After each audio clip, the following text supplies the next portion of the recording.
Hello, I'm going to offer you a series of metaphysical thoughts and ideas, which are going to explain a little bit better what karmic astrology is and how we should look at it and how we should be able to understand its workings.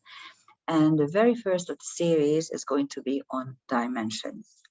We here, human beings, live in the third dimension. And everyone understands this dimension because actually it is our human existence as human beings. Here we have three basic rules or three conditions that you need to take into consideration at all times. You can't escape them. You can't skip them. Number one is linear time.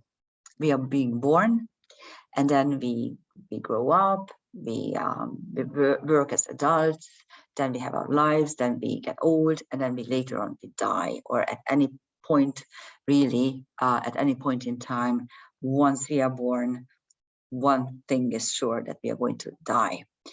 And this puts our life here on earth within a framework, okay? There's a beginning and an end. And this is the way with everything. Okay, here on the earth plane, everything has a beginning and an end. Even cyclical movements, cyclical ideas have a beginning. Even a thought has a beginning, and it reaches a completion, and that's the end of it. That's the first rule of the third dimension. The second rule of the third dimension is the physical body, which we well know, especially when we are sick, how important it is to keep it fit, to keep it healthy, to feed it properly, to keep it well nourished. If you look after your physical body, you grow older in a much slower pace, and you feel much better. So it's important to listen to your physical body. It's important to listen to the language of your body, which first just lets you know that something is amiss, or you have a slight unease, or you need to actually pay attention to it more or less. But if you live a healthy life, if you eat well, if you exercise, if you spend time on fresh air, then you should be okay. The first sign that something is not okay is when you develop a condition, which then develops into an illness. And illness is usually the result of some sort of psychic condition. So your psyche is sick, so your psyche is unable to deal with an issue or problem. And then it is kind of downloaded into the physical body. And once it's there, sometimes it's very, very difficult to get rid of. Each illness, each disease has its psychological background or psychological reason that triggers it. And you need to understand that in order to get better. The problem with allopathic Western medicine is that it deals with the tiny side effect of the issue and tries to cure it through, normal medication, chemicals, let's put it this way, and doesn't actually tackle the fundamental psychological problem behind it. And if you don't, resolve that problem, you will get ill again and again. Maybe not in the same form, maybe you think you have resolved it, but sooner or later you will have a condition that is also going to point to that particular issue, psychological issue that you haven't resolved in time. You need to understand your physical body. You need to cater for its needs, and destroying it is probably the biggest sin you can commit on the third dimension. Why? Because this is our vehicle that carries us. This is our form of existence, our expression on the third dimension while we are in the third dimension. So we need to take very good care of it, and we can't really destroy it without actually committing a really true dire sin that has dire consequences. So how can we destroy it? Well, the first obvious means is, of course, suicide, which is a very, very sad and very tragic deed, simply because it means that you get to a point where you no longer wish to live, and not only that, you no longer are able to carry the burden of existence, and you just throw it away. You throw your life away.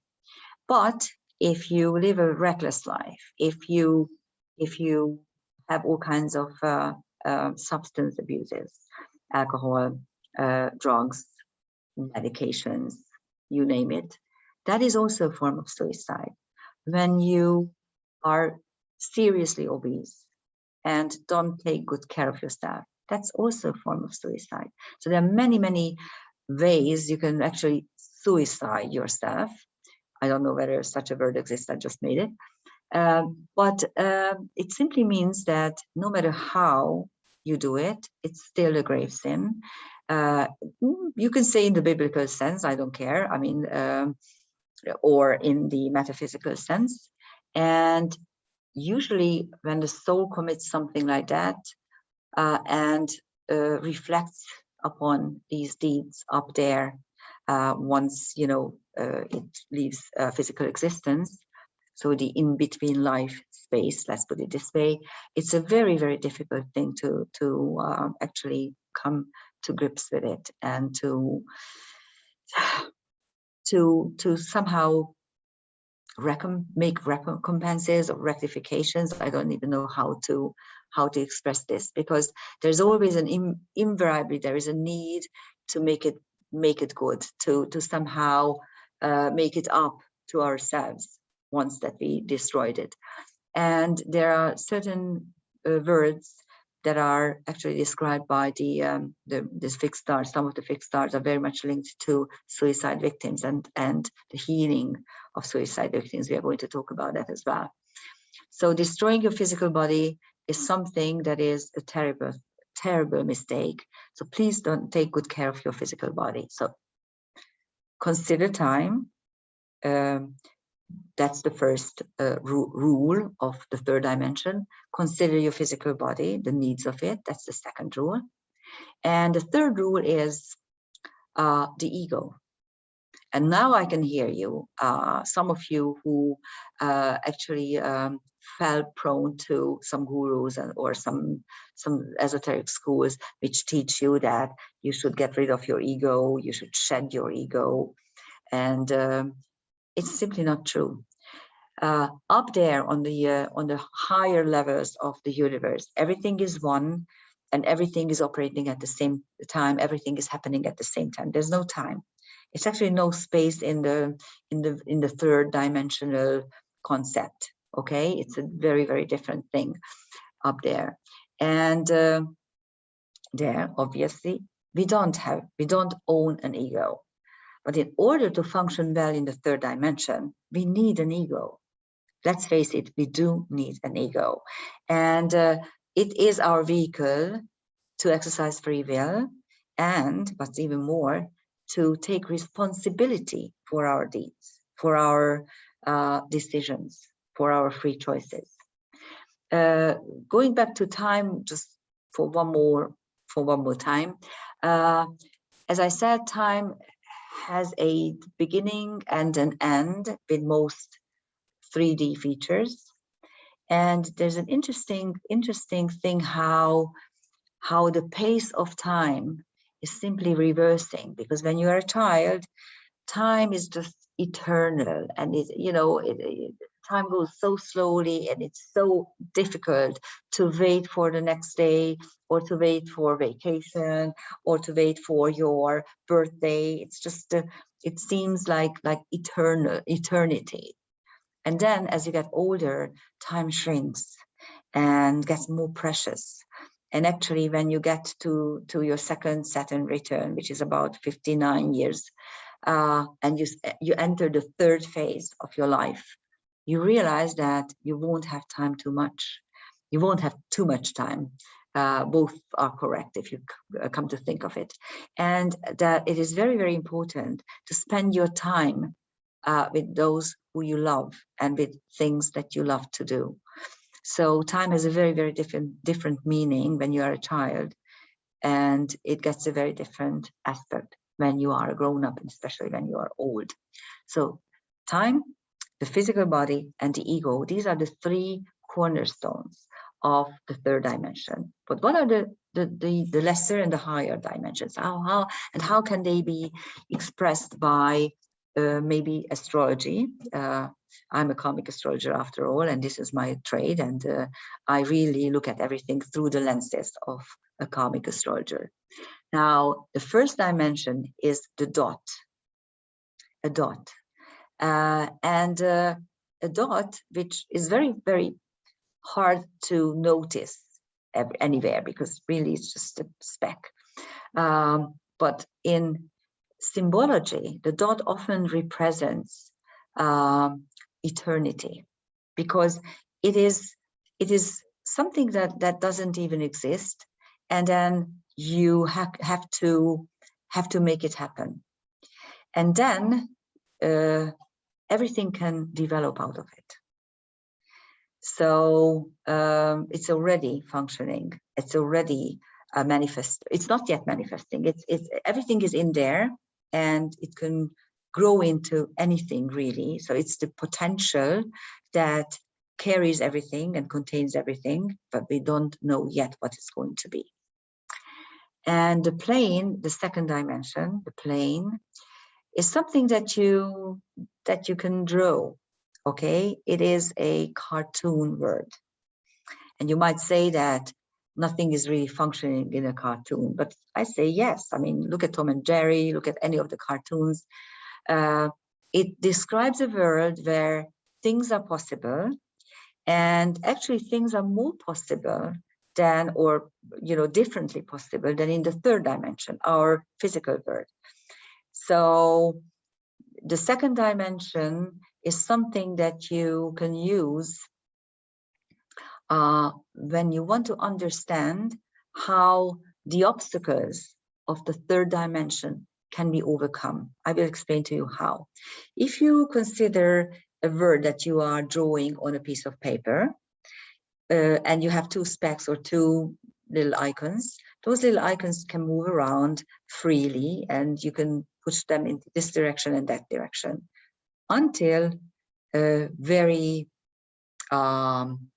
brutal hand is drawing a line between those two little icons. What happens then? If those two little icons wanted to get together, they couldn't, because that line functions as a wall. Because in the second dimension, the plane, you don't have walls per se, but the line functions as a wall, because they are being separated by that line.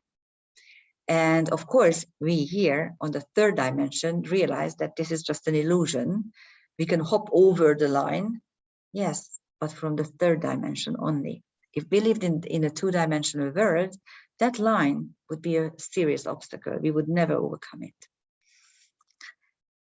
Okay, so in the third dimension, whenever you see a wall, okay, whenever you see a big obstacle in the physical sense, you should consider tackling it from a higher dimension. Okay, just a thought.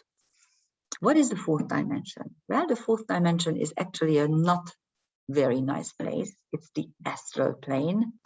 The astral plane is where all the negative thoughts and emotions are being gathered. And this is also where ghosts are relegated.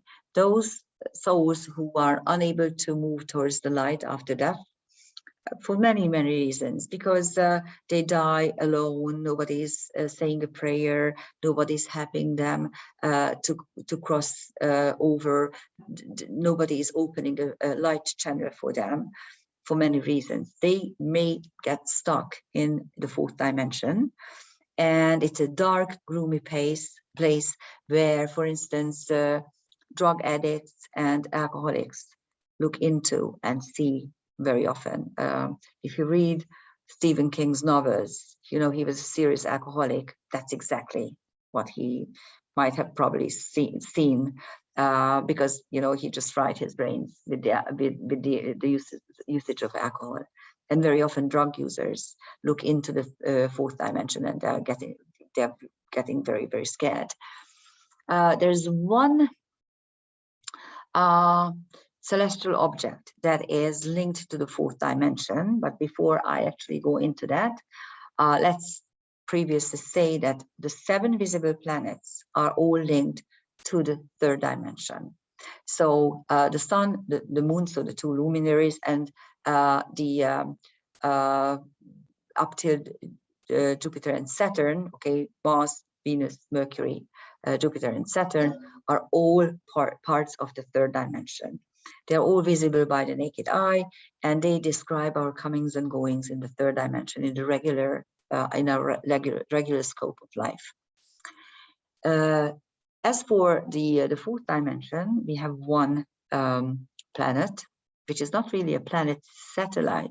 It's one of the satellites of the Earth. Very interesting, because it is like a dust cloud. We are talking about dark moon Lilith. It's a satellite that is about 3 times further from the Earth than the moon. And this object has been observed for the last 400 years. Whoever wants to observe it notices it and is able to spot it and able to observe and delineate it. So dark moon Lilith is which is in the Lilith myths is the moment when Lilith decides to remain in exile, and she's not coming back into the Garden of Eden and takes upon herself the curse of Yahweh. That is, I think that archetype is expressed by the fourth dimension, and how dark and gloomy and